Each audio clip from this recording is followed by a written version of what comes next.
El Evangelio según Juan, a medida que vamos avanzando en la lectura, comprendiendo algunas cosas más, nos sigue impactando. Por lo menos a mí me ha pasado en estas dos lecciones que me ha tocado compartir.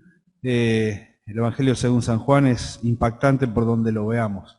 Y nos damos cuenta, por la forma en que está escrito, la trama, el desarrollo, que va mucho más allá de la capacidad intelectual que tenía Juan de poder escribir y transcribir todo lo que vivió y recibió de parte del Señor Jesucristo, sino que el Evangelio según Juan, ¿sí?, tiene el sello del Espíritu Santo en la forma en que va desarrollando cada uno de los temas, cada uno de los mensajes, cada una de las actividades que el Señor Jesucristo estuvo mientras estuvo aquí en esta tierra. No hay que olvidar, como se decía al principio del estudio, que Juan es el último que escribe y por lo tanto tiene ese plus, esa ventaja de poder escoger aquellas cosas que no era necesario seguramente volver a repetir, salvo algunas excepciones, como por ejemplo el único milagro que se encuentra repetido en los 4 evangelios. ¿Cuál es? Ustedes no pueden hablar. No, nada. ¿Cuál es el único que lo vimos la semana pasada, el miércoles, pero ni siquiera la semana pasada, el miércoles? ¿Cuál es el único? ¿Cómo? Muy bien, la alimentación de los 5.000. Y sin embargo, Juan escribe de esta manera, escribe de esta forma, y nos va llevando y nos va adentrando en lo que significó principalmente su exposición ante diferentes personas, individuos y grupos que fueron conociéndole, que fueron contemplando al Señor Jesucristo y que fueron tomando decisiones al respecto, ¿sí? El Evangelio de Juan no solamente consta de señales o milagros, no solamente consta de expresiones, ¿sí?, como los yo soy, del cuales también se ha estudiado oportunamente, sino que consta también de los discursos que el Señor Jesucristo, o lo que se considera los discursos del Señor Jesucristo, eh, que expresó para dar a conocer grandes verdades, no solamente acerca de Él, sino grandes verdades acerca del Padre. Y estas grandes verdades acerca del cielo, acerca de Él, acerca del Padre, tuvieron oyentes, interlocutores, que reaccionaron de diferente manera. Y vamos viendo iremos viendo que a lo largo de estos 7 grandes discursos que el Señor expresa, ¿sí?, que vamos a ver rápidamente, a lo largo de estos 7 discursos, pareciera como que la gente no reacciona para lo mejor, sino que va reaccionando para lo peor. A medida que el Señor va desplegando en palabras, maravillosas palabras, su obra, su tarea, su persona, su relación con el Padre, la salvación, el pecado, todos aquellos que están común a nosotros, porque también tuvimos que entenderlo y comprenderlo para llegar a la aceptación de nuestra condición de pecadores y la aceptación de Cristo como Salvador, llevó a muchas personas directamente a rebelarse. Vamos a ver como una especie de cadena de reacciones, de menor a mayor y de mejor a peor, porque desde aquellos que querían proclamarlo rey, a aquellos que finalmente querían matarlo por las cosas que decía y por las cosas que hacía, no fue tan largo el lapso de tiempo. En muy poco tiempo la gente cambió de opinión. ¿Por qué ver los discursos del Señor? Bueno, Juan tiene una característica: él no describe mucho, no hay mucha narración, pero sí evidentemente prestó mucha atención a las palabras del Señor Jesucristo. Para él eran alimento. Y de la manera en que primeramente lo alimentaron a él, posteriormente las comparte para alimentar a los demás y nos sigue alimentando a nosotros y seguirá alimentando a todos aquellos que lean precisamente el Evangelio según Juan. Han existido en la historia grandes predicadores y maestros de la palabra. Y por más de que nos sintamos admirados o atraídos hacia tal o cual persona, yo tengo mi propio gusto. Hay predicadores que me encantan como hablan, acá y fuera de acá, ¿sí? No crean que solamente afuera, acá y fuera de acá. aunque cada predicador que se prepara para compartir la palabra es digno de ser escuchado y es digno de ser tenido en cuenta. Pero en esto de la preferencia, cuando uno va a escuchar los mensajes del Señor Jesucristo o los discursos del Señor Jesucristo, decimos, con qué sencillez, con qué capacidad de síntesis Él llegaba a las personas. Utilizaba elementos del pasado, la ley, las ordenanzas, los mandamientos, las costumbres y las formas, y los contextualizaba en su tiempo y les daba la aplicación perfecta para que los que estaban con Él pudieran comprender. La gran tarea que nos toca a nosotros es hacer lo mismo con lo que el Señor hacía en aquel entonces. La gran tarea para todos aquellos que compartimos la palabra de Dios en enseñanza o en predicación. Pero si tenemos que ver al mejor predicador, sin duda que ese es el Señor Jesucristo. Se referencia a Spurgeon como el príncipe de los predicadores, se lo conocía de esa manera, a Adon Spurgeon. Uno puede pensar sin duda en el apóstol Pablo, predicador por excelencia. Puede venir aún más a este tiempo, pensar en un Billy Graham, pensar en un Luis Palau, pensar en un R.C. Sproul y tantos otros que tuvieron esta capacidad y este don dado por el Espíritu para poder transmitir. Y sin embargo, el Señor Jesucristo, el Verbo encarnado, sigue siendo el mejor expositor de sí mismo, y por supuesto de todo lo que el Padre le llevó a decir. Son las palabras del Señor Jesucristo las que definen quién es Él. Él se autodefine, Él mismo dice, este soy yo, y utiliza muchos elementos para definirse, para explicarse y para darse a conocer. Y evidentemente para el pueblo de Israel era fácilmente identificable lo que Él decía, porque inmediatamente trazabas las líneas desde lo que Él decía a lo que quería aplicar, y era una línea recta entre lo que se hacía antiguamente y lo que Él decía y cómo se aplicaba en su vida y en su explicación.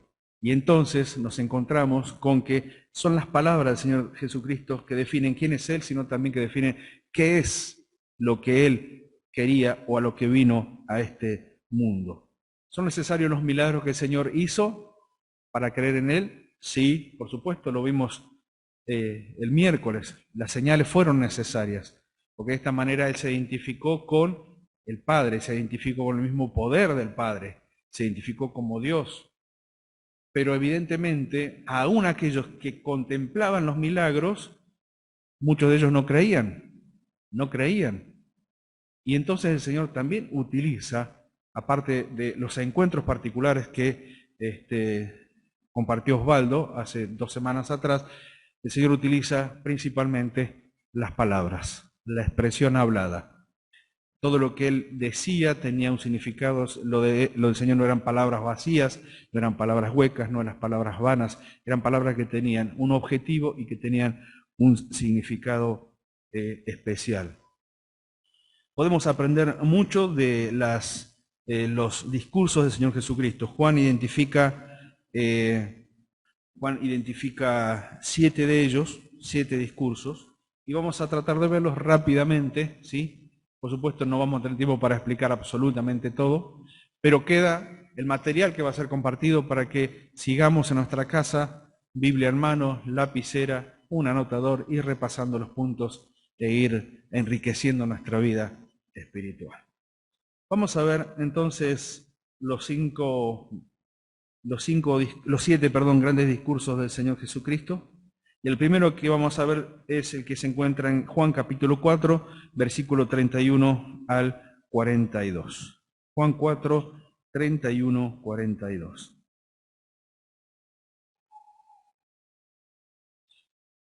No perdamos de vista aquello que se dijo acerca del Señor, que si se escribiera todo lo que dijo, todo lo que hizo, no alcanzarían los libros de este mundo. Si bien es una hipérbole, es una figura, ¿sí?, para dar a entender la grandeza de la vida, obra y mensaje del Señor Jesucristo, pero lo que está en la Biblia es lo que el Espíritu Santo es lo que nos quería transmitir.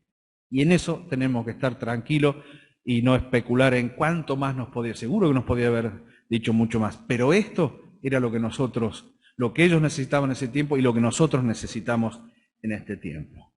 Nos encontramos con este primer discurso del Señor Jesucristo. Tiene por título, alzad vuestros ojos. Es en el contexto de la conversación que el Señor Jesucristo tiene con la mujer samaritana. Luego de toda esa revolución espiritual, ¿sí? De esa revolución espiritual que se produjo precisamente en la vida de esta mujer. Una revolución que la llevó a darse cuenta de su condición delante de Dios, reconocer a Cristo como el Mesías enviado e inmediatamente rendir su vida ante el Señor. El Señor aprovecha esta circunstancia para darle a conocer algunas verdades y para darnos a conocer a nosotros algunas verdades. Algunas de estas verdades, o muchos de los discursos, tenían un objetivo que era sus oyentes en general, pero siempre había una aplicación para sus oyentes en particular, que eran los propios discípulos. Entonces, a medida que el Señor hablaba, y a veces los discípulos podían pensar, bueno, le está hablando a los otros, el Señor también, como por un tiro por elevación, estaba hablándoles a ellos. Y en esta ocasión hace exactamente lo mismo. Los discípulos tenían una preocupación por el Señor. ¿Se acuerdan cuál era? Hambre y sed. Hambre y sed. Tan común a cada uno de nosotros. Hambre y sed. Mientras los discípulos fueron a buscar estos elementos para ser saciados, para saciar el hambre y la sed del Señor, también nos encontramos que en ese entonces el Señor se encuentra con la mujer samaritana y la historia ya la hemos desarrollado. Pero cuando los discípulos llegan, nos encontramos capítulo 4, versículo 31, con esta expresión. Dice, entre tanto, los discípulos le rogaban, diciendo, Rabí, come. Ellos sabían el estado momentáneo del Señor en ese entonces. Hemos caminado mucho, nos hemos esforzado en llegar hasta aquí, hace calor, Rabí, come, necesitas comer. Y él les dijo, yo tengo una comida que comer que vosotros no sabéis. La preocupación física de los discípulos. Los discípulos todavía no habían comprendido el aspecto espiritual de la conversación que él tuvo con aquella mujer. Porque en el versículo 33 se preguntan entre ellos, comienzan a escuchar las palabras del Señor y preguntan diciendo, ¿le habrá traído alguien de comer? Sí, todavía el entendimiento era corto, no los podemos juzgar por eso, ¿verdad? Nosotros después de tantos años todavía nos quedamos cortos en tantas cosas. Pero aún ellos, contemplando la situación, dice, ¿le habrá traído alguien de comer? Los discípulos todavía no han comprendido que el Señor Jesucristo tenía una misión salvadora. Todavía ellos estaban experimentando, al ver al Señor Jesucristo, la importancia de un mundo perdido en tinieblas pecados. Eran cosas que todavía no se estaban abriendo ante su entendimiento. Solamente estaban viendo situaciones, circunstancias, y el trabajo de ellos era empezar a unir todas esas partes para llegar a estas conclusiones inmensas y grandes, que para nosotros de este lado de la historia decimos, ¿cómo no se dieron cuenta? Y sin embargo, cada uno de nosotros en nuestra historia particular tenemos que pensar todo el tiempo que tardamos desde que escuchamos el mensaje de salvación hasta que nos dimos cuenta. Bueno, ellos tardaron un poco. Ellos todavía no habían comprendido la misión salvadora de Cristo, la importancia de ver al mundo perdido en tinieblas y pecado, y la importancia de llevar a las personas sedientas el agua de vida. El Señor los tenía bien claro, Él conocía todo esto, Él sabía para qué había venido, Él sabía la situación del ser humano y Él sabía el estado de ser espiritual, que nada podía saciar el corazón, el alma, el interior de cualquier persona. Pero este encuentro con la mujer samaritana sirvió como pie para este discurso. El Señor tenía una preocupación espiritual, Él miraba mucho más allá. Para él era importante hacer la voluntad de Dios. Nunca se despegó de su pensamiento ni de sus palabras, porque muchas veces lo declaró, el hacer lo que el Padre le había enviado. Mi Padre está ahora trabajo, yo también trabajo, decía el Señor. He venido a hacer la voluntad de aquel que me envió. Y entonces, en esta relación con el Padre, él también entiende que no había cosa más importante que conducir a las personas hacia el agua viva, quien era él mismo. Dice el versículo 14, dice, el que bebiere del agua que yo le daré no tendrá sed jamás, sino que el agua que yo le daré será en él una fuente de agua que salte para vida eterna. ¿sí? Ser una fuente de agua que salte para la vida eterna. También esto servía para ayudar a la gente a aplacar la sed de su interior, llevar las personas a Dios, buscar y salvar aún a aquellos que eran despreciados por los demás. Caso claro de esta mujer. Todo ese contexto era el entorno espiritual que los discípulos no veían, no alcanzaban a ver. Pero lo importante de todo era que el Señor sí lo veía, sí lo veía. En tercer lugar, había una preocupación urgente, porque había que empezar a trabajar enseguida. Dice el verso 35, ¿no decís vosotros, aún faltan 4 meses para que llegue la siega? Como diciendo, tienen esta capacidad para poder definir en qué momento se planta y en qué momento van a cegar, en qué momento se siembra la semilla y en qué momento tienen que ir a buscar el fruto. Y el Señor dice, miren, el momento es hoy, el momento es ahora. El momento es justamente este momento. La persona de la mujer samaritana era el primer ejemplo, pero después la persona de todos aquellos que la mujer samaritana trajo por su testimonio era el ejemplo más claro para aquellos discípulos. Hacer la voluntad de Dios. Había que empezar a trabajar enseguida. Jesús recién había sembrado la semilla de la palabra y ya se veía venir una multitud de almas que creían por el testimonio de ella. Yo pensaba mientras leía los apuntes, mientras leía el pasaje, ¿qué nos caracteriza a nosotros como iglesia local? ¿Qué nos caracteriza? Ir a buscar a las personas. Se pusieron a pensar en esto, nos pusimos a pensar en esto, después de estos 16 años que estamos trabajando aquí en este lugar. ¿Qué nos ha caracterizado, aparte de comer juntos y ricos, ¿sí? Que nos sale tan bien? ¿Qué nos ha caracterizado esto de ir a buscar a las personas? Y es cierto que el Señor ha traído a muchos, y le damos profundamente gracias al Señor por haber traído a tantos al conocimiento de la verdad, aquellos que no fuimos a buscar, y el Señor dijo, yo los traigo. Y es cierto que ha pasado etapas en nuestra congregación local en donde quizás nos hemos estado dormidos, adormecidos, por razones personales, por razones congregacionales, y sin embargo el Señor siempre nos ha estado llevando y empujando a esto. Vamos a buscar, vamos a buscar, vamos a buscar. El Señor lo entendió, mejor dicho, el Señor sabía tan claramente esto, que era lo primero que quería marcar a los discípulos en esta lección. Ustedes dicen, falta tiempo para cosechar, y el Señor dice, no, la cosecha es hoy, la cosecha es hoy. Hoy es el tiempo de buscar este fruto. Los campos ya están blancos para la siega, dice en el versículo 35. Ya están blancos para la siega, ya están listos para ir a buscar la cosecha de almas. Esa era una preocupación más que urgente de parte del Señor. No había que esperar tanto tiempo. Lo cuarto es una preocupación inteligente, ¿sí? Una preocupación inteligente. No era simplemente de salir atropellados. El Señor siempre manejó sus actividades con un plan establecido. El Señor no fue un improvisado, vamos a ver qué pasa, para ver cómo reaccionamos y para ver qué hacemos. Nosotros, desde nuestra pequeñez, y a veces con una visión corta, a veces actuamos de esa manera. Pero el Señor sabía exactamente lo que tenía que hacer. Y esta preocupación inteligente indicaba, y nos indica a nosotros, que la importancia de buscar las almas, la importancia de sentirnos ocupados y preocupados por las almas, tiene un objetivo más alto también, o tiene una meta mucho más alta. En primer lugar, es que hay recompensa. Hay recompensa. Sí, hay recompensa para todos aquellos que nos ocupamos y nos preocupamos por llegar a las personas para compartirles el mensaje de salvación. ¿Trabajamos por la recompensa? No, y sí, estamos ahí.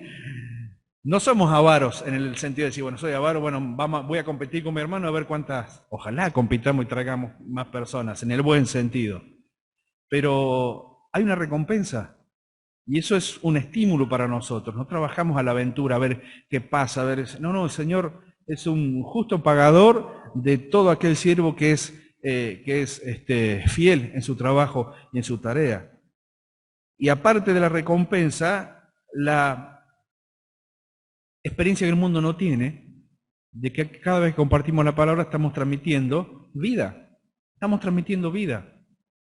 Estamos llevando adelante, estamos compartiendo aquello que es lo único que puede levantar a los muertos espirituales. Es lo único, no hay otra cosa sino el mensaje de salvación en la persona de Cristo. Se obtiene gozo y regocijo. Cuando se confirma que una persona es salva, cuando vemos a una persona que se convierte, cuando nos sentamos un día con alguien y les compartimos el mensaje de salvación y se le hace la luz y comprende qué hay en nuestro corazón. Hay gozo y regocijo. Eso sí que es una gran recompensa acá. El gozo y regocijo de ver a alguien que pasa de muerte a vida. El privilegio de tener participación específica en la gran obra de Dios. Muchas veces perdemos de vista esta visión global, ¿sí? Porque si bien no todos los que estamos aquí seremos llamados alguna vez a ir a otro lugar de este mundo, y ojalá que haya hermanos y hermanas que sean llamados a esa obra y a esa tarea, pero ya sea que vayamos lejos o que nos quedemos en la cuadra de nuestra casa, siempre seremos parte de esta gran obra de Dios. Siempre seremos parte de esta gran obra de Dios. El privilegio y la responsabilidad de haber sido enviados no por un anciano, ni por un pastor, ni por un líder. La primera encomendación de ir y compartir con otros, ¿de quién viene? Del mismo Salvador. Claro, el Señor utilizará ancianos, utilizará pastor y utilizará líder para que con la palabra y con el ejemplo animemos y estimulemos a otros a ir y compartir. Pero mi primer llamado, mi primera estimulación a la obra viene de parte del Señor Jesucristo. ¿Sí? Viene de parte de Él. Y cuando yo dejo de compartir, si bien tengo responsabilidad hacia la iglesia local o hacia la obra local, pero mi principal responsabilidad es hacia el dueño de la obra. El privilegio de gozar de la comunión en el servicio conjunto, porque posiblemente yo solamente sirve para sembrar y habrá otro que sirva para cosechar. Habrá alguno que predique la palabra y quizás no veamos el fruto inmediatamente, pero el Señor seguramente que enviará a otro para confirmar esa palabra sembrada, para ayudar a comprender, para ayudar a entender, para ayudar a que se haga la luz en la persona que escuchó el mensaje, y de esta manera uno siembra y otro cosecha. Uno siembra y otro cosecha. Mire, una experiencia muy linda predicar de a dos. ¿Sí? Una experiencia muy linda. Nos ha pasado con Albi en alguna oportunidad, levantando gente en el camino. Una experiencia muy linda. Porque yo me di cuenta que lo que uno no recordaba, el otro sí. Y las palabras que le faltaban le faltaban a uno, las tenía el otro. Y así en ese equipo de a dos, ¿sí? Íbamos ayudando a la persona que estaba escuchando. De último la amenazábamos un poco, pero bueno, no funciona así. Pero sí que había una tarea en conjunto para que la persona que escuchara llegase al convencimiento de su pecado y su responsabilidad delante de Dios. Juntos es bueno hacer la tarea. ¿Sí? Juntos es bueno hacer la tarea. Y esto no es propaganda, es bueno que juntos en la iglesia local hagamos la tarea de evangelizar. En quinto lugar, preocupación, teniendo en vista que hay resultados. Versículo 39 al 42, dice que muchos de aquellos samaritanos de aquella ciudad se acercaron a Jesús por el testimonio de la mujer. Muchos creyeron por el testimonio de ella. Se brindaron más oportunidades para los demás, porque yo entiendo que aquellos samaritanos que se acercaron al Señor, creyeron por el testimonio de ella, escucharon al Señor, fueron a la vez repetidores del mensaje, compartiendo con otros en Samaria de esta verdad y esta enseñanza. Hubieron más oportunidades para los demás. Es decir, si nosotros hoy como iglesia local nos dispusiésemos a decir, bueno, cada uno de nosotros, es una suposición, no es una imposición, pero si cada uno de nosotros dijeran, bueno, para el domingo que viene le voy a predicar a uno, y supongan que se conviertan todas aquellas personas que les predicamos. ¡Wow! Hermoso, maravilloso. Cada una de esas personas van extendiendo y extendiendo y extendiendo. Es la tarea de la multiplicación compartiendo con los demás. Muchos más creyeron y fue el testimonio, como dice el versículo 42, de estos no judíos, que fueron los primeros no judíos en convertirse, estos samaritanos. Este es el Salvador del mundo, el Cristo. Fíjense qué interesante, que todo este discurso de parte del Señor Jesucristo sirvió nada más y nada menos que para reforzar en los discípulos la importancia de compartir a Cristo con las otras personas. Segundo discurso es acerca de la deidad del Señor Jesucristo. Capítulo 5, versículo 19 al 47. ¿Sí? Son bastante seguidos los discursos del Señor aquí en Juan, capítulo 5, versículo 19 al 47. En este discurso que habla acerca de la deidad del Señor Jesucristo, el trasfondo es una declaración que el mismo Señor hace acerca de sí mismo, demostrando su deidad. ¿Sí? No nos olvidemos, el Señor constantemente se manifestaba como Dios, como el Hijo de Dios, en su relación con Dios. Y dice precisamente en el versículo 19 lo siguiente. Respondió entonces Jesús y les dijo: de cierto os digo, no puede el Hijo hacer nada por sí mismo, sino lo que ve hacer al Padre, porque todo lo que el Padre hace también lo hace el Hijo igualmente. Esta declaración pegó durísimo en los judíos que lo escuchaban, durísimo. Ellos intelectualmente, inmediatamente hicieron las cuentas, trazaron la línea, la recta más corta y dijeron: el Padre y el Hijo, en base a lo que dijo este hombre, son lo mismo. ¿Qué hacemos con esta verdad? ¿Qué hacemos con esta declaración? Es uno de los discursos cristológicos más sobresalientes de la Biblia, porque establece su completa identidad con el Padre, con Dios el Padre, por lo cual también Él es Dios. Por lo cual también Él es Dios. Y esto los judíos lo entendieron perfectamente y comenzaron a aplaudirlo. ¿Verdad? No, dice el versículo 18, dice: por esto los judíos más procuraban matarlo. Vas a saber la cantidad de planes que idearon, emboscadas, y si cuando vaya por acá, ponemos a este, llevamos. Siempre fallaron porque no era la hora, ¿sí? Yo tengo poder para poner, y yo tengo poder para tomar, dijo el Señor acerca de su vida. Pero no tenemos idea de la cantidad de planes que habrán elucubrado en su mente y su corazón estos hombres duros de cerviz, cabezas duras, que aún viendo y aún escuchando seguían negando al Cristo. Él se identifica plenamente con el Mesías esperado por los judíos, ¿sí? Y ya solo el hecho de haber levantado al paralítico, ¿sí? El paralítico de Betesda, tendría que haber servido ese milagro para identificarlo a él como el Mesías esperado, porque esto era algo que Isaías había dicho, era una señal del Mesías. Isaías 35:6, el cojo saltaría como un ciervo. Isaías ya lo había profetizado. Y el Señor hizo esto con este hombre. Esa señal, ese milagro hubiese bastado, tendría que haber bastado para ellos para identificarlo como el Mesías esperado. Y sin embargo, lo único que hicieron fue: queremos matarlo, planifiquemos de qué manera nos vamos a librar de este hombre. Ahora, el Señor Jesucristo afirma la igualdad con el Padre en 8 aspectos y con esto su deidad. Él con estos 8 aspectos dice: yo soy Dios. En primer lugar, es igual en misericordia. ¿Sí? Verso 17, Jesús le respondió: mi Padre hasta ahora trabaja y yo trabajo.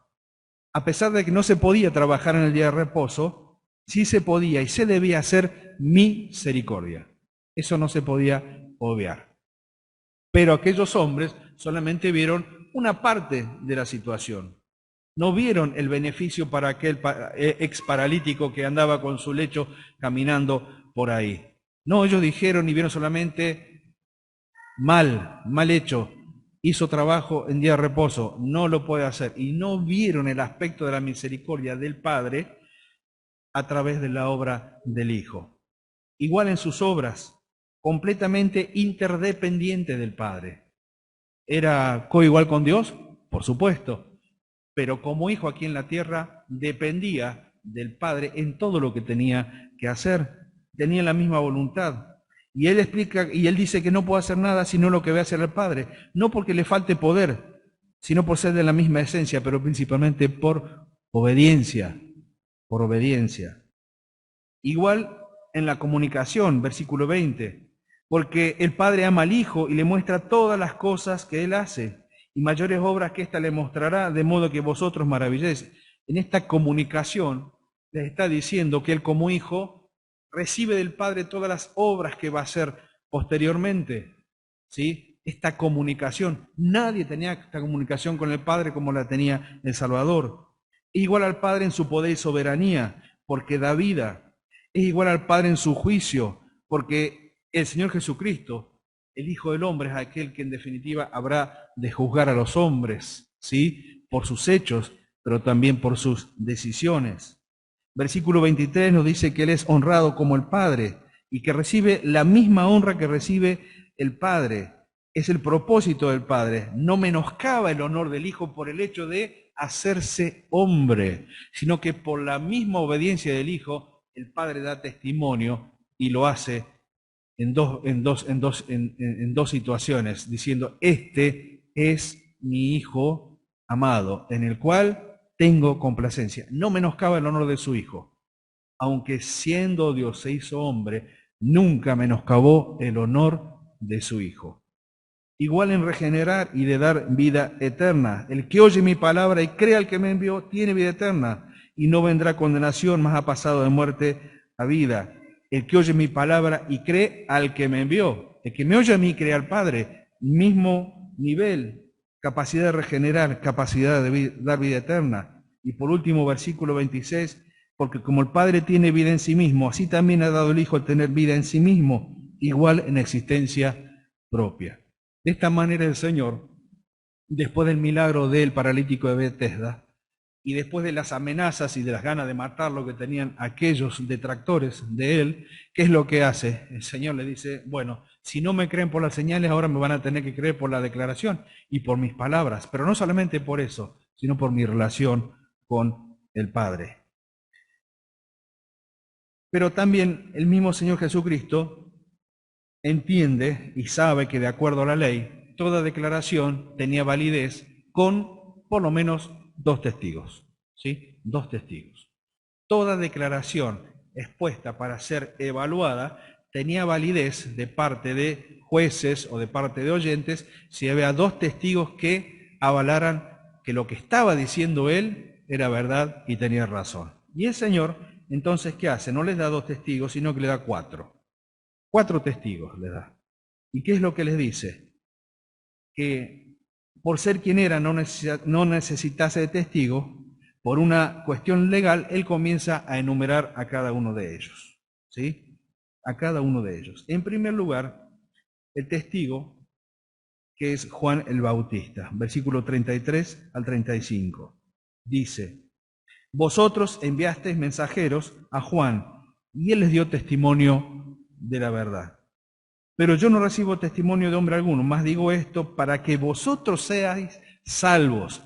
Fíjense, esta es una frase para subrayarla en nuestra vida, en nuestras Biblias. El Señor no tenía en mente, no tenía otro objetivo más que la salvación de ese pueblo duro. De ese pueblo duro. Y entonces les repite otra vez, estos testigos que yo pongo para que ustedes me crean, tienen una meta, es para que ustedes sean salvos. Él era antorcha, habla de Juan, que ardía y alumbraba, y vosotros quisiste regocijaros por un tiempo en su luz, mas yo tengo mayor testimonio que el de Juan, porque las obras que el Padre me dio para que cumpliese, las mismas obras que yo hago dan testimonio de mí, que el Padre me ha enviado. Pero el Señor contempla a Juan, y sabía que Juan era importante para el pueblo de Israel. Por lo menos las autoridades habían escuchado a Juan y lo tenían en cuenta, Y él dice, bueno, este es aquel que en el río, en las aguas del río Jordán dijo y lo señaló, este es el Cordero de Dios. Es aquel del cual dijo, es necesario que él crezca, pero yo mengüe. Es aquel que estando en la cárcel manda a preguntar a través de sus discípulos al Señor Jesucristo si Él era el Mesías esperado, y el Señor le dice, bueno, los ciegos ven, los sordos oyen, le dan las señales de Mesías, y creo que en ese sentido Juan partió de este mundo tranquilo, sabiendo que su tarea había terminado. El Señor presenta a Juan como testigo de sí mismo, pero también el versículo 35 y 36 nos habla acerca de las obras, el testimonio de las obras que él hacía. Yo tengo mayor testimonio. Juan es importante, pero yo tengo mayor testimonio. Porque las obras que el Padre me dio para que cumpliese, las mismas obras que yo hago, dan testimonio de mí. Lo vimos el miércoles. Sus señales, sus milagros, todo lo que hizo, daban testimonio de quién era Él. El testimonio del Padre, versículo 32, dice, si yo doy testimonio acerca de mí mismo, mi testimonio no es verdadero. Pero otro es el que da testimonio acerca de mí, y sé que el testimonio que da de mí es verdadero. ¿Quién era ese otro? El Padre. El Padre era esa otra persona. Este es mi Hijo amado. Versículo 37. También el Padre que me envió ha dado testimonio de mí. Nunca habéis oído su voz, ni habéis visto su aspecto, ni tenéis su palabra morando en vosotros, porque a quien él envió vosotros no creéis. El Señor no dejaba de anticiparles su amor en esto de para que ustedes sean salvos, pero tampoco dejaba de decirles la verdad. Yo quiero que se salven, pero ustedes no quieren creer. El Padre quiere que se salven, pero ustedes deciden no creer. No creen el testimonio de Juan, no creen el testimonio de las obras, no creen el testimonio de mi Padre. Pero bueno, queda un testimonio más, el de las Escrituras, versículo 39 al 47, que no lo vamos a leer por extensión. Pero en las Escrituras, nosotros hoy que tenemos las Escrituras completas, que tenemos Antiguo Testamento y Nuevo Testamento completo, al cual no hay que añadir ni quitar absolutamente nada, las Escrituras de tapa a tapa hablan acerca de Cristo. Para el pueblo de Israel, el Antiguo Testamento les alcanzaba, a ellos les alcanzaba para ver todo aquello que era prefigurado, cumplido en la persona del Señor Jesucristo. Por eso le dice, en las Escrituras hay testimonio de mí. ¿Cuál es el fin triste de este discurso? A pesar de los testimonios, decidieron no creer. ¿Les tocó alguna vez hablar con personas con estas características? ¿Les ha tocado alguna vez que haya sido tan claro para ellos el mensaje de salvación? No es que no lo hayan entendido, sino que sí lo entendieron, pero dicen, ahora no, no quiero, prefiero no. ¿Me va a quitar parte de mi vida o me va a quitar lo mejor de la vida, como muchas veces? ¿Les ha pasado? Creo que es una de las experiencias más tristes que podemos experimentar, valga la redundancia, cuando compartimos la palabra. Y trato de imaginar lo que fue el sentir del Señor cada vez que le hablaba al pueblo, y el pueblo cada vez endurecía más, endurecía más, endurecía más, y se encerraba mucho más en su egoísmo, en su dureza, en su pecado, y no querían ver la verdad de Cristo. De cierto os digo, dice el Señor, el que oye mi palabra y cree al que me envió tiene vida eterna, y no vendrá condenación, mas ha pasado de muerte a vida. No queréis venir a mí para que tengáis vida. Por lo tanto, la misma Escritura los acusaría de su incredulidad. Pasamos al tercer discurso, capítulo 6, verso 72. Capítulo 6, verso 22 en adelante. ¿Cuál es el contexto de este discurso? Bueno, la alimentación de los 5.000. Ya el Señor había alimentado, ya el Señor había enviado a los discípulos en la barca, el Señor ya había andado sobre el mar, y entonces al día siguiente la gente que estaba al otro lado del mar vio que no había habido allí más que una sola barca, verso 22 del capítulo 6, que Jesús no había entrado en ella con sus discípulos, sino que estos se habían ido solos. Se habían ido solos. No nos olvidemos de la situación anterior. 5.000 alimentados. Un milagro impresionante. Con poco se hizo mucho y se hizo mucho más. Así que era un milagro visto por todos. Y entonces todos aquellos que vieron, o la gran mayoría de aquellos que vieron, que se autoproclamaban seguidores del Señor Jesucristo, lo único que hacían era mirar o tener una perspectiva egoísta, personal y nacionalista con respecto a la persona de Cristo. Vamos a hacerlo rey. Tenemos pan, tenemos sanidad, echamos los romanos, ya estamos listos. Pero por supuesto que no alcanzaron a ver la amplitud del plan de salvación. Por supuesto que no lo veían. Pero tampoco lo veían para ellos mismos. No podemos criticarles tanto de que no vieran la extensión, la amplitud del mensaje de salvación, porque eran incapaces de verlo para ellos mismos. Ellos veían simplemente la necesidad de ser saciados en pan y en sanidad. Por esa razón que lo querían hacer rey. Y entonces la gente sigue buscando a Jesús. Bajo este contexto surge este mensaje del Señor, donde Él se proclama a sí mismo como yo soy el pan de vida. Y el Señor les muestra a través de sus palabras al pueblo cuál era la verdadera necesidad, pero también les da una solución al gran apetito del hombre, o sea, respuestas a la necesidad. El Señor, en los versículos 22 al 25, nos encontramos diciéndole estas palabras. Dice el versículo 25, y hallándole al otro lado del mar, le dijeron, Rabí, ¿cuándo llegaste acá? Y respondió Jesús y les dijo, fíjense lo que dice, de cierto os digo, ¿qué me buscan? No porque hayan visto las señales, milagros, sino porque comieron pan y se saciaron. El Señor no tenía necesidad que nadie le cuente lo que había en el corazón del hombre.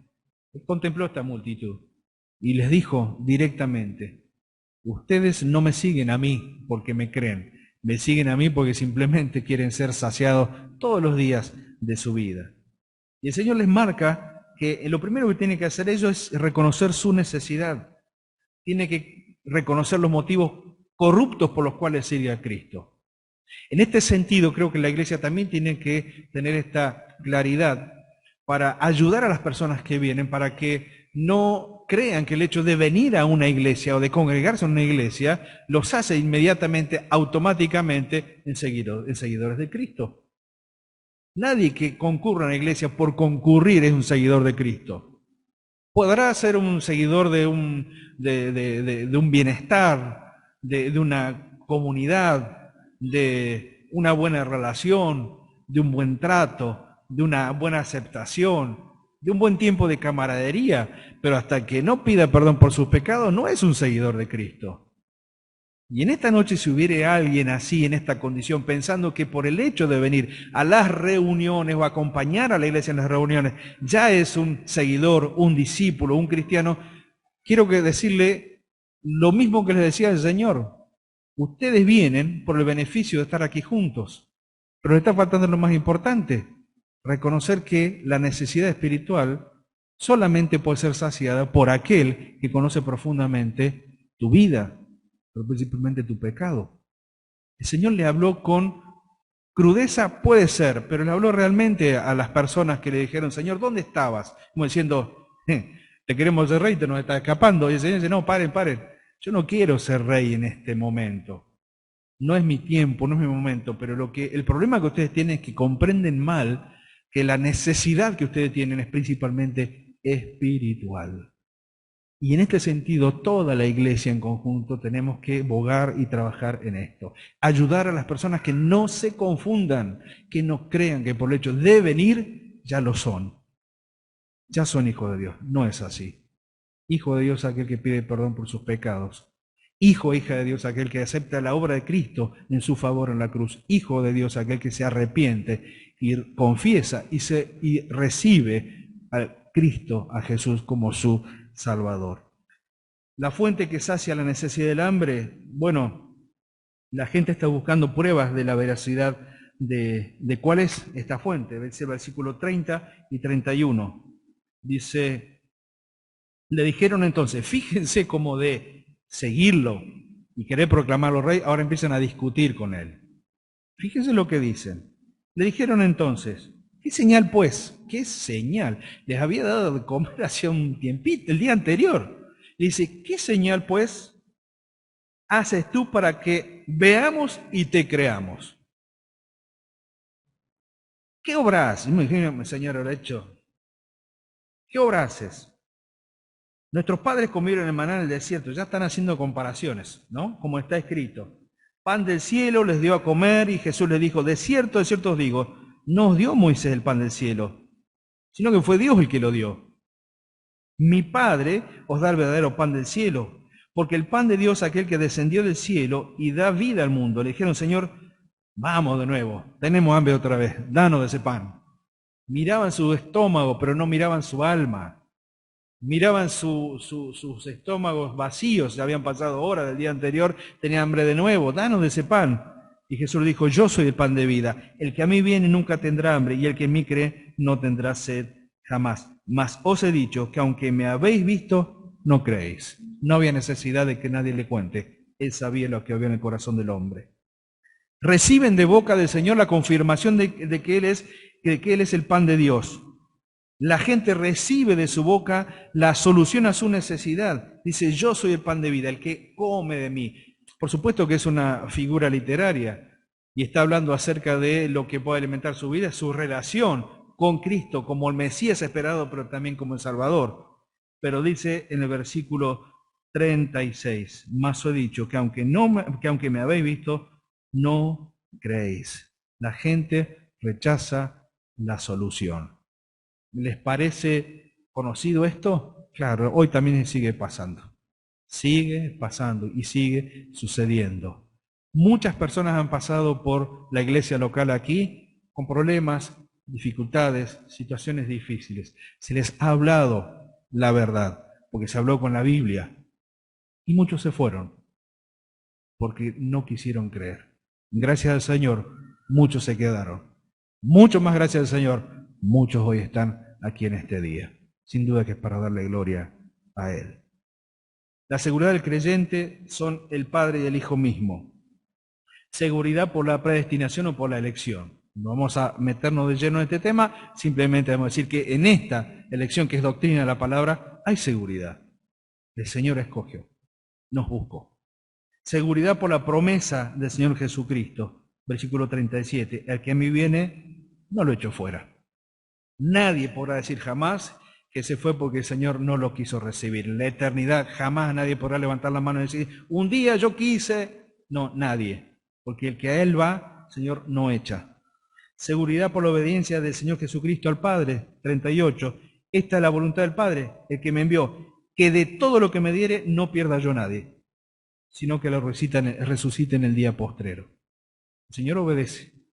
El Padre le dijo, yo quiero que todo lo que yo te doy no lo pierdas ninguno. El Señor dijo, está bien, me los das, yo los cuido. Seguridad por la voluntad del Padre, porque el Padre quiere que no se pierda nadie, porque el Padre quiere que el Señor los resucite en el día postrero. Y dice el versículo 40, por último, y esta es la voluntad del que me ha enviado, que todo aquel que ve al Hijo y cree en Él tenga vida eterna, y yo le resucitaré en el día postrero. ¿Cuál fue la actitud frente a este ofrecimiento? Dice versículo 41 y 43. Rechazo, rechazo. Murmuraban entonces de él los judíos, porque habían dicho, yo soy el pan que descendió del cielo. Se quedaron enganchados con lo anterior. Todavía les estaba dando vuelta, porque no podían concebir que el pan que le ofrecía fuese más grande que el pan que comieron sus padres en el desierto, en el maná. Y el Señor ya les había explicado.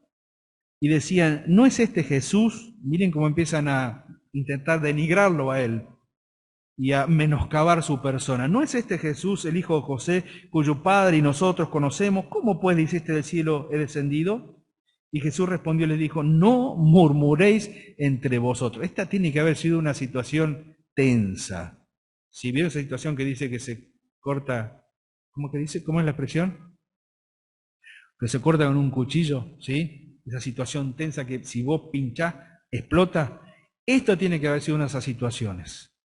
El Señor Jesucristo constantemente dando la verdad, la verdad, la verdad.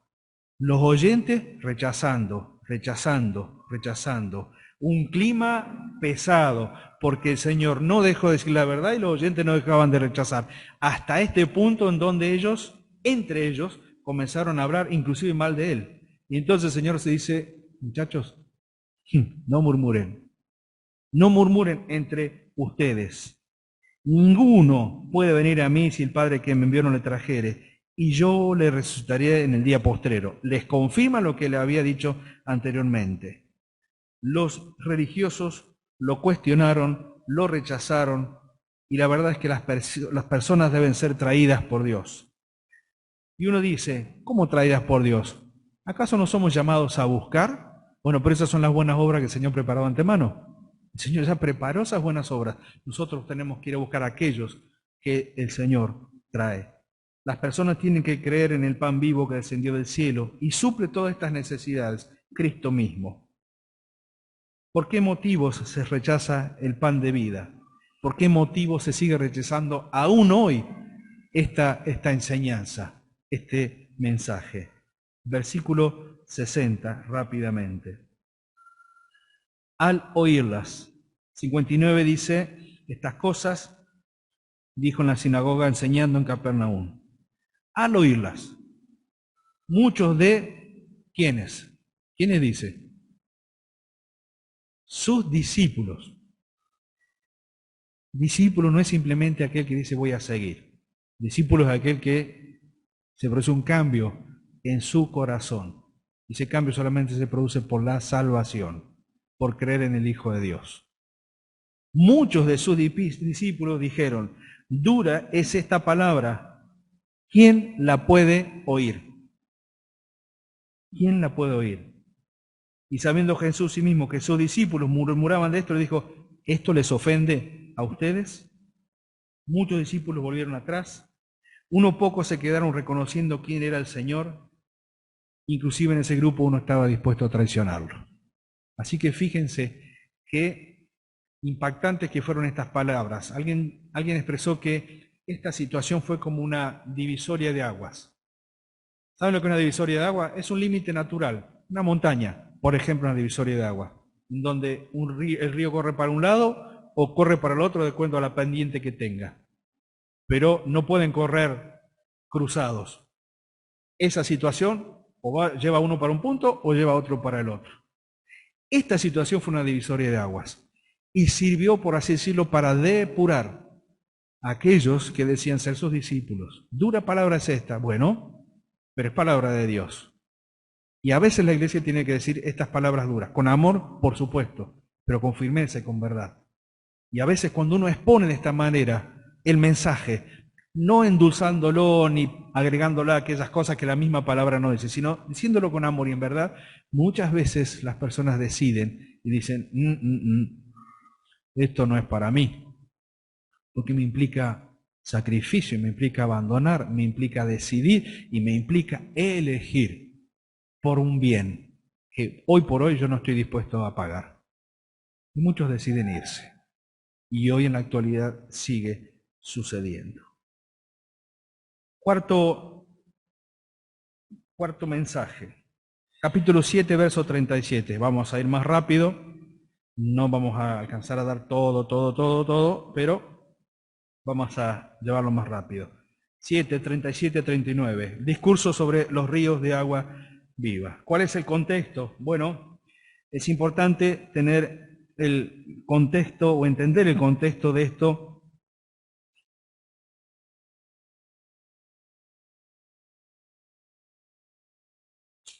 Entendiendo que a este punto de los discursos del Señor, verso 32, 7 dice, los fariseos oyeron a la gente que murmuraban de él estas cosas, y los principales sacerdotes y los fariseos enviaron alguaciles para que le prendiesen. Ya no solamente planeaban, ya estaban ejecutando diversas actividades para ir a agarrar, para tomar al Señor Jesucristo.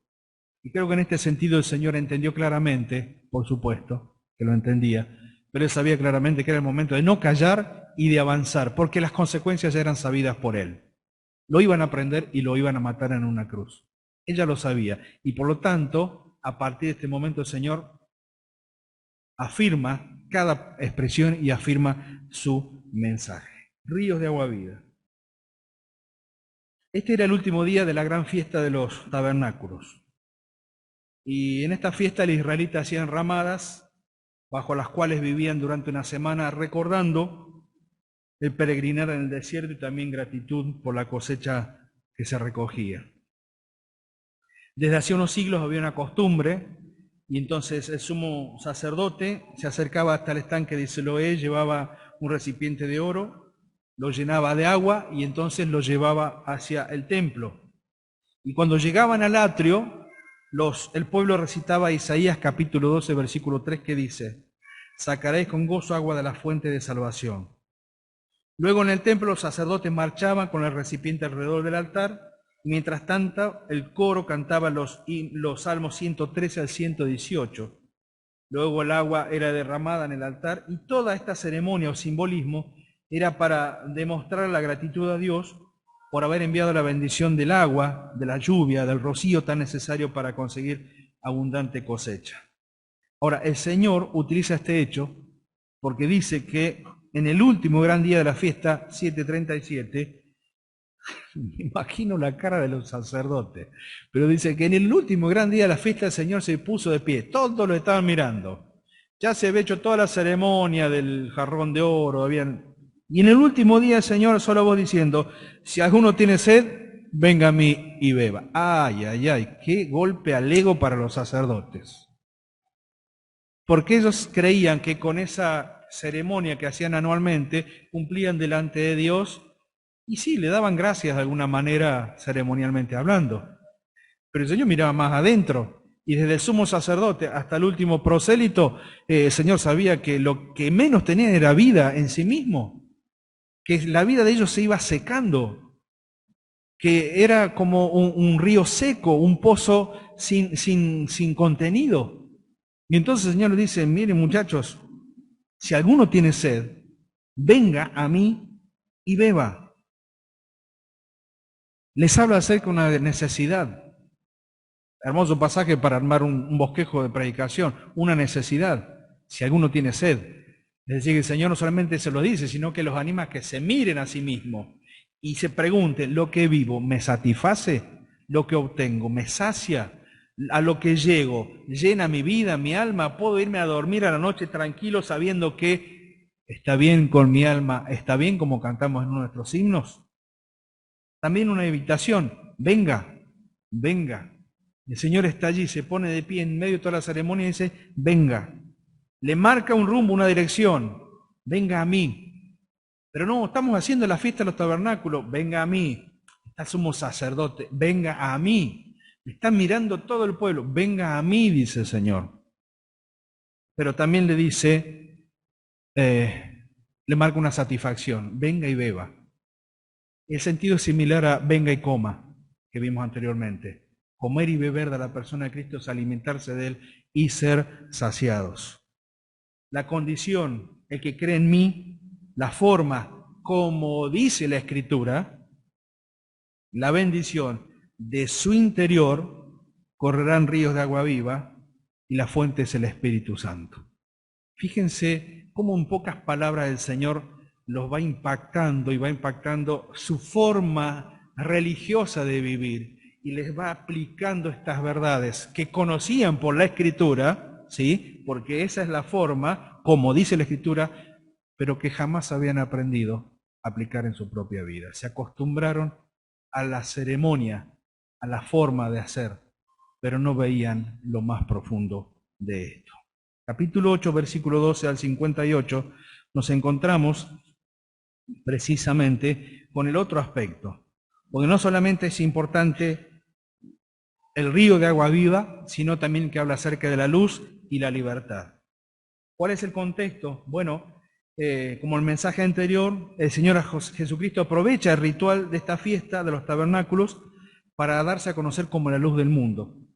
Después del ritual del agua seguía un ritual que era conocido como el de las luces.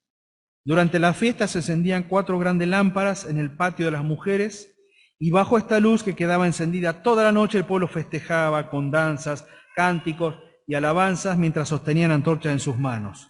Y el Señor Jesucristo aprovecha esa oportunidad en la cual encendía las antorchas para describir una analogía espiritual con el pueblo. Dice, versículo 12, 12. Otra vez Jesús les habló diciendo: yo soy la luz del mundo. Miren, hago un pequeño paréntesis acá. ¿No les impacta la manera en que el Señor Jesucristo se paraba para decirle estas cosas? Para mí es absolutamente impactante cómo el Señor utilizaba cada uno de aquellos elementos que para el pueblo eran importantes para decirle hasta acá. Ahora lo importante soy yo. Yo soy el pan. Yo soy el agua viva. Ahora le va a decir, yo soy la luz. Ustedes están contentos con cumplir el ritual, está linda la danza, está linda las lámparas, está lindo todo, pero, queridos, mírenme a mí. Mírenme a mí, como la expresión del Antiguo Testamento, miradme a mí todos los confines de la tierra y ser salvos. Y ser salvos. El Señor Jesucristo se está exponiendo, por así decirlo, constantemente a la burla, al descreimiento, a las amenazas de muerte, a todo aquello que iba en contra de él. Y sin embargo el Señor nunca dejó de pararse y decirle, este soy yo. Y lo hacía porque los amaba y porque veía su necesidad. El hombre necesita esta luz. El Señor declara ser la luz del mundo. Yo soy la luz del mundo. El que me sigue no andará en tinieblas, sino que tendrá la luz de la vida. El Señor es cuestionado. Los fariseos le dijeron, tú das testimonio acerca de ti mismo, tu testimonio no es verdadero. Volvieran a lo mismo de antes, siempre tropezaban en lo mismo. Y el Señor les tiene que decir que la veracidad de su testimonio está precisamente en su relación con el Padre. No me conocen a mí ni a mi Padre. Si a mí me conocieran, también a mi Padre conocerían. El Señor tiene que volver a decirles lo mismo. El Señor avanza en su explicación y dice que el que no tiene la luz va a perecer. La incomprensión y la comprensión de lo que significa tener la luz de Dios para ellos era fundamental. Y ahora el tema cambia y el tema de la luz pasa a ser el tema de la libertad. Porque en este caso, versículo 32, nos encontramos que el Señor Jesucristo dice, dijo entonces Jesús a los judíos que habían creído en él, si vosotros permaneciereis en mi palabra, seréis verdaderamente mis discípulos, y conoceréis la verdad, y la verdad os hará libre. El hombre tiene que creer, el hombre tiene que permanecer, el hombre conocerá la verdad, el hombre será liberado del pecado. La libertad tiene un opuesto que es la esclavitud espiritual. La conocemos todos porque de ahí venimos. La esclavitud generalmente no la reconocemos en un principio. Vicios, prácticas, situaciones. Al principio no lo reconocemos. Todos venimos desde ese lugar. Pero la esclavitud se evidencia por la práctica, es decir, el pecado que hacemos nos indica que somos o que alguna vez fuimos esclavos espirituales. La buena noticia, versículo 36, es que la esclavitud puede terminar. Si el Hijo los liberta, seréis verdaderamente libres. La esclavitud tiene un padre, que es el diablo. Y la esclavitud hace lo que hace el esclavo, hace lo que hace su padre, el diablo. No porque el diablo pueda engendrar, sino porque lo hace por imitación. El diablo no puede engendrar vida, ¿sí? Pero son hijos por imitación. Hacen lo que hace el diablo. La esclavitud rechaza, no cree, no oye, e inclusive ofende al que puede dar la libertad. Fíjense lo que dice el versículo 45. A mí, porque les digo la verdad, ¿no me creen? Conoceréis la verdad y la verdad os hará libres. Y a mí, porque yo le digo la verdad, ¿no me creen? ¿Quién de vosotros me redarguye de pecado? Pues si digo la verdad, ¿por qué vosotros no me creéis? El que es de Dios, las palabras de Dios oye. Por eso no las hacéis vosotros, porque no sois de Dios. Sexto discurso, avanzamos. El buen pastor, aunque no vamos a desarrollar tanto porque ya fue compartido en el mensaje de ¿se acuerdan? Los yo soy, ¿sí? Yo soy el buen pastor su vida da por las ovejas. Pero en el capítulo 10, versículo 1 al 42, se desarrolla el discurso del Señor acerca de ser el buen pastor.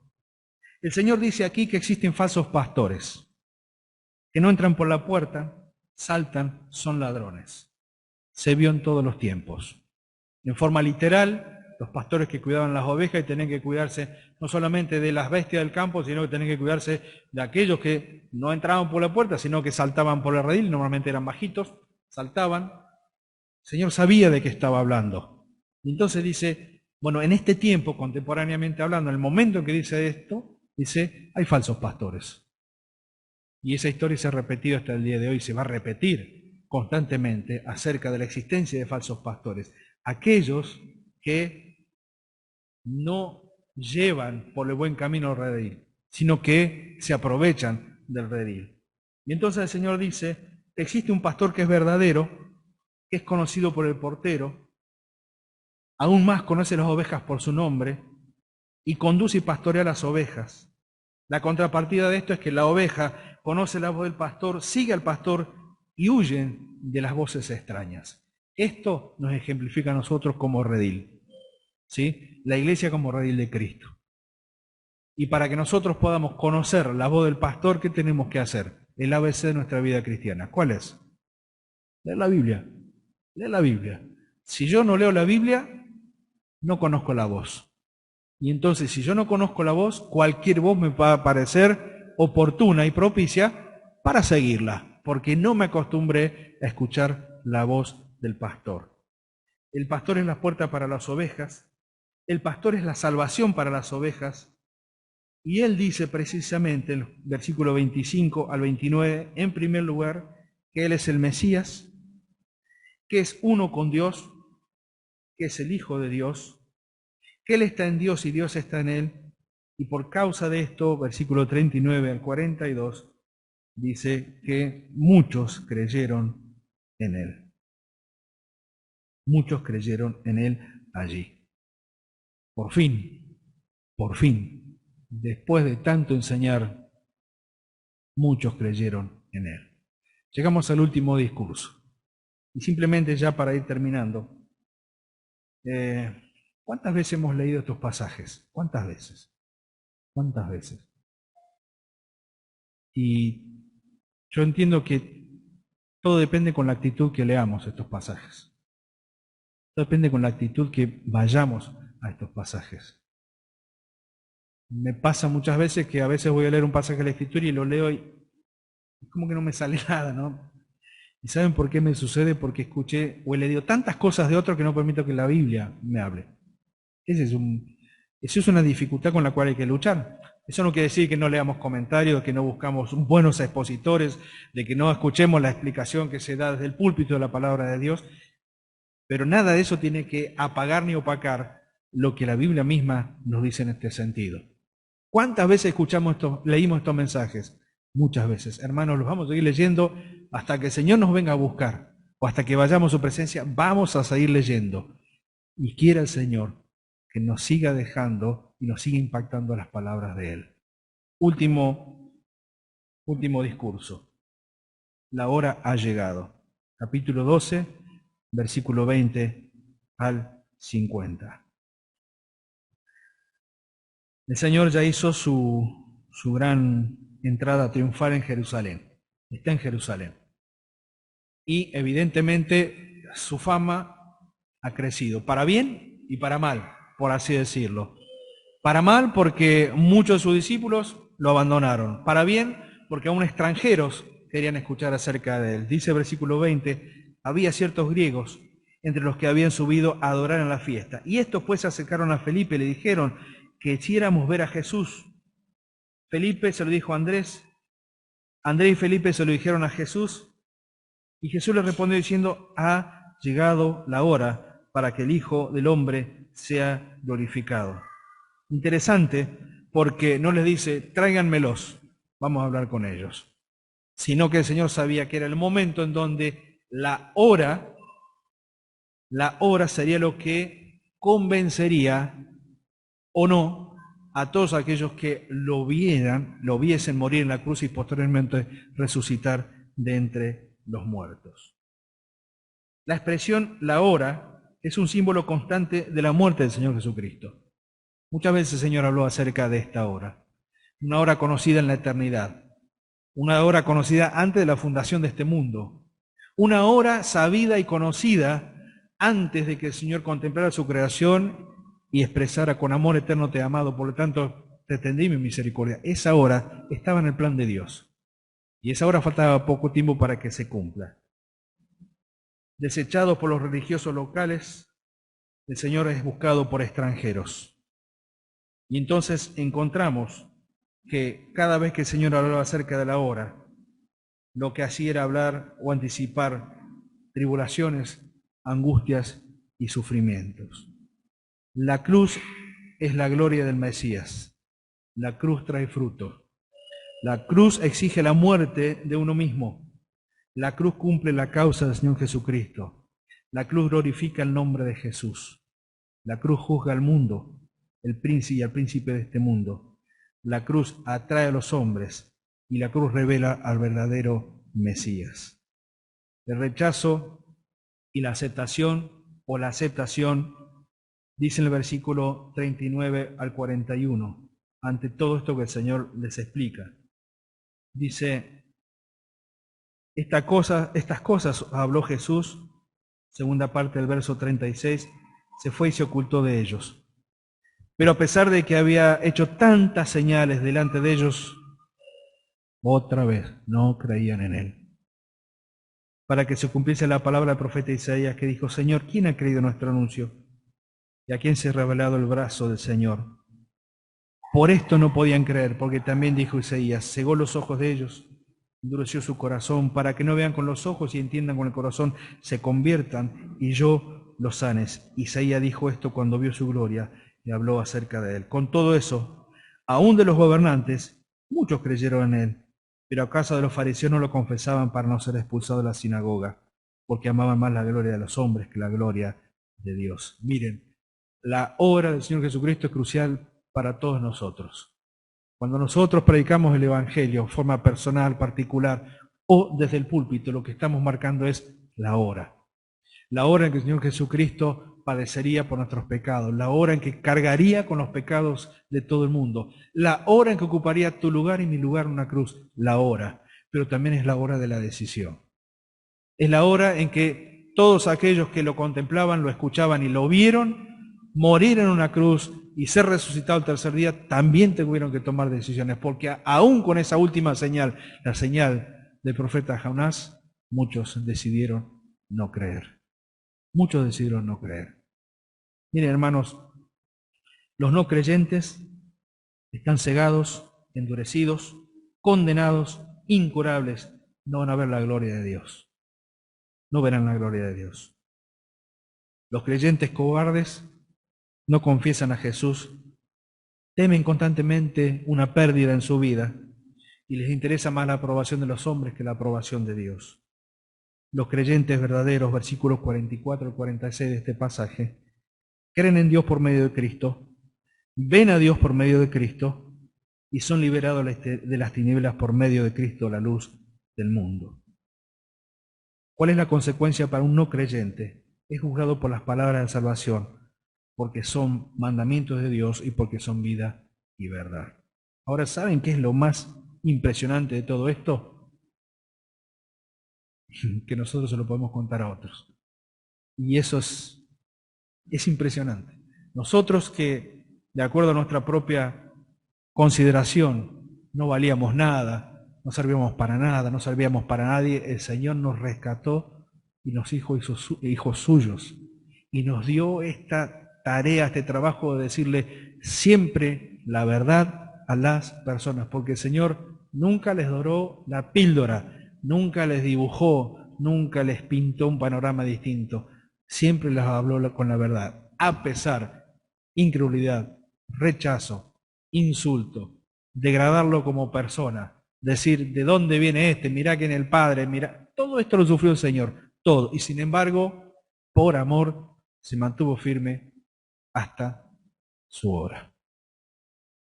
Tarea para el hogar, sigamos leyendo la Biblia. No queda otra tarea. Sigamos leyendo la Biblia.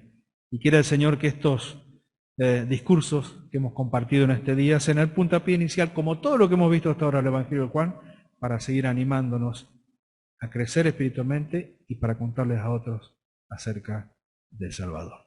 Que el Señor les bendiga, querida iglesia.